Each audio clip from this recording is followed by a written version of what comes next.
Page 135, ok, regarde. En paysage en bleu. La même justice pour tous. C'est... Où est-ce qu'il est? Hop.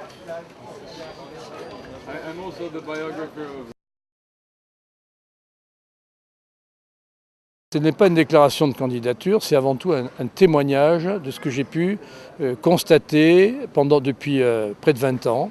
Et il a fallu d'abord que les gens comprennent comment je n'ai pas été finalement candidat aux élections municipales de 1995, car je dérangeais le système. Il a fallu m'éliminer. Donc ce n'est pas un livre d'engagement pour une candidature. Il se trouve que c'est un livre témoignage, mais je suis néanmoins candidat pour les élections municipales de 2014. C'est un livre de témoignage sur l'état de décomposition de notre système judiciaire en France. J'ai été par le hasard de mon engagement politique confronté à tous ces réseaux. À l'origine, il a fallu m'éliminer de l'engagement. Il ne fallait pas que j'apparaisse dans ce monde politique, car je suis pas du système. Même si mon père a eu des engagements politiques, mon grand-père aussi, mais ils avaient un engagement politique dans un style d'une autre époque, si je peux dire, où il y avait le sens de l'honneur, le sens des valeurs et l'éthique. Des notables qui s'engageaient avec le sens des valeurs, de l'éthique, de l'intérêt général. Et je me suis engagé imprégné de cette construction et de ces mêmes valeurs.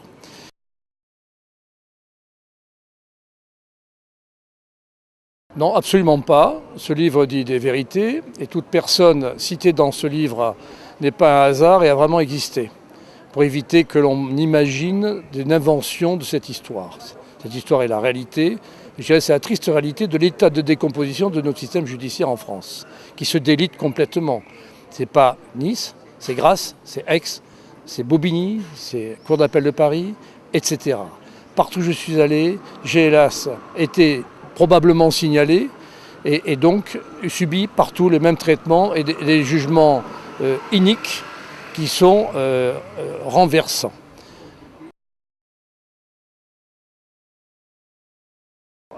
Ce qui est intéressant mais étonnant, c'est la confirmation que ce livre ne touche pas que ma personne. C'est que dans la rue, des personnes que je ne connais pas m'arrêtent, me reconnaissent, me disent « Monsieur Icard, votre histoire, j'ai lu votre livre, c'est mon histoire, c'est l'histoire de mon père, c'est l'histoire de ma famille. J'ai eu des difficultés, j'ai subi les réseaux. » Et jusqu'à même un industriel de Marseille que je croise à Sophie Antipolis, qui avait eu le livre, qui me dit « Mais monsieur, c'est mon histoire que vous avez racontée, c'est ce qui m'est arrivé et c'est ce qu'ils m'ont fait subir. » Avant que je suis dans ce combat, je suis en cassation pour l'instant, pressé d'arriver à la Cour européenne des droits de l'homme pour espérer trouver enfin une vraie justice. Bien sûr, sinon je ne serais pas dans ce combat.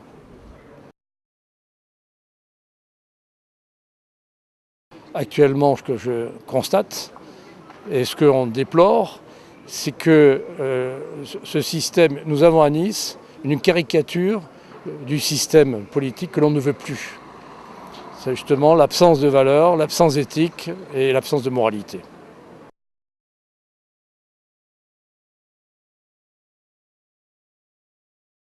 On parle beaucoup de transparence dans le monde politique, et si enfin il y avait de la transparence également dans le monde judiciaire. Par mon expérience, par mon vécu depuis 20 ans, j'ai pu voir à quel point ce monde de la justice n'est absolument pas transparent. Et en fait, le poids et la présence et l'influence des réseaux occultes est déterminant dans l'aboutissement de certains dossiers. Et je trouve ça insupportable et inqualifiable dans notre République, qui se veut une République qui donne des droits de l'homme au monde entier. Donc j'ai écrit à Mme Taubira une lettre ouverte par laquelle je lui demande qu'elle applique également la transparence pour les magistrats, pour qu'ils déclinent leur appartenance aux obédiences, comme ça se fait d'ailleurs en Angleterre.